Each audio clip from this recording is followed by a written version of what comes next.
संस्कृताय नमो नमः।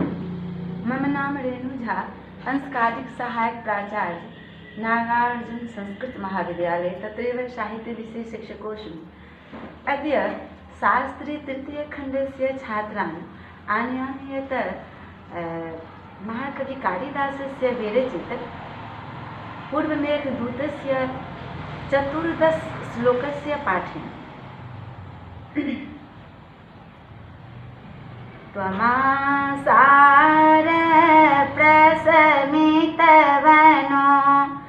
पप्लवं साधु मूर्ध्ना वक्ष्यत्यध्वस्रामपरिवसानुमानाम्रकूटः न क्षुद्रोऽपि प्रथमसुकृतापेक्षया संश्रयाय प्राप्ते मित्रे भवति विमुखः किं पुनर्यस्तथोचे। प्रसंगः वर्तते। प्रसंग यहाँ कह रहे हैं, महाकवि कालिदास का कल्पना देखिए। और यक्ष कह रहा है मेघ से। यक्ष कह रहे हैं कि अब तुम उड़ो, उत्तर की दिशा में उड़ो, और जब तुम आम्रकूट पर्वत पे जाओगे तो आम्रकूट पर्वत आपको बहुत स्वागत करेंगे, बहुत। और आम्रकूट पर्वत क्या है?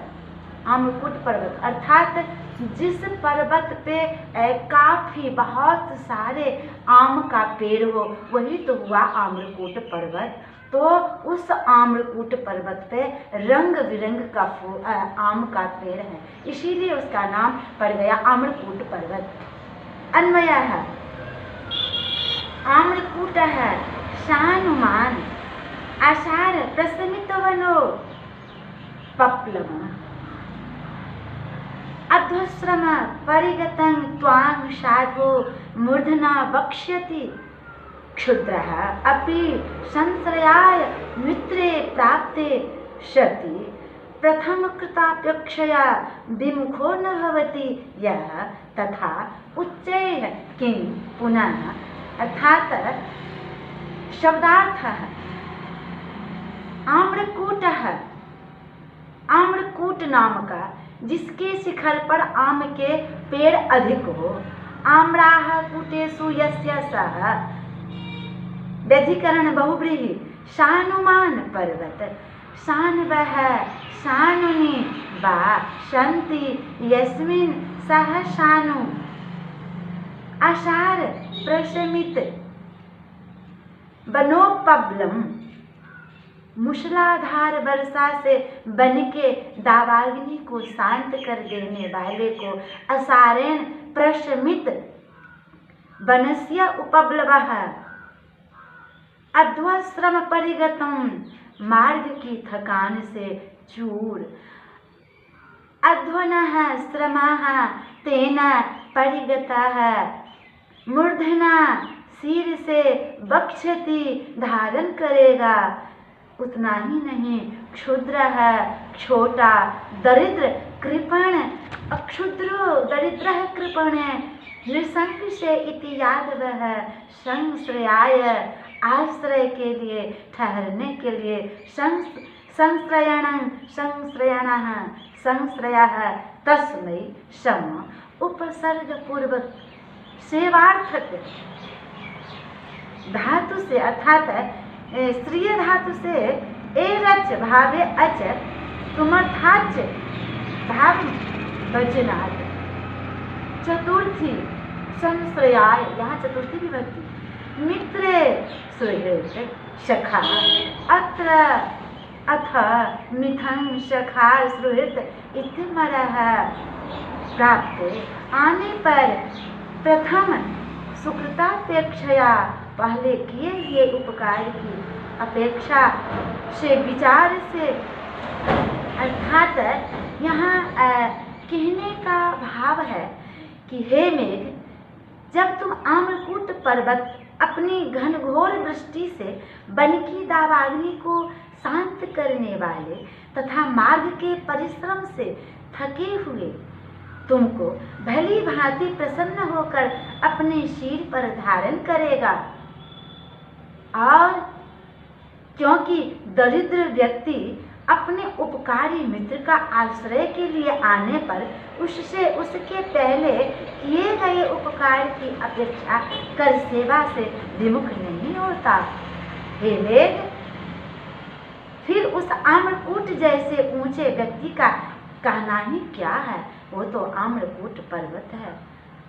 प्रस्तुत श्लोक में कवि ने मेघ को आम्रकूट पर्वत पर बरसते हुए जाने को कहता है। आम के अधिक संख्या में वृक्ष होने के कारण ही इसका नाम आम्रकूट पर्वत पड़ा। विख्यात अर्थात पड़ा ही नहीं, एक विख्यात रूप में प्रसिद्ध है आम्रकूट पर्वत। यहाँ तेज हवा चलने से पेड़ की शाखाओं की रगड़ से आग लग जाती है। इस आग को बुझाकर मेघ उस पर्वत का उपकार करेगा। इसके बदले में आम्रकूट उसका सहर्ष विश्राम हेतु स्वागत करेगा, क्योंकि अपने उपकारी के प्रति कृतज्ञ होना भारतीय परंपरा है।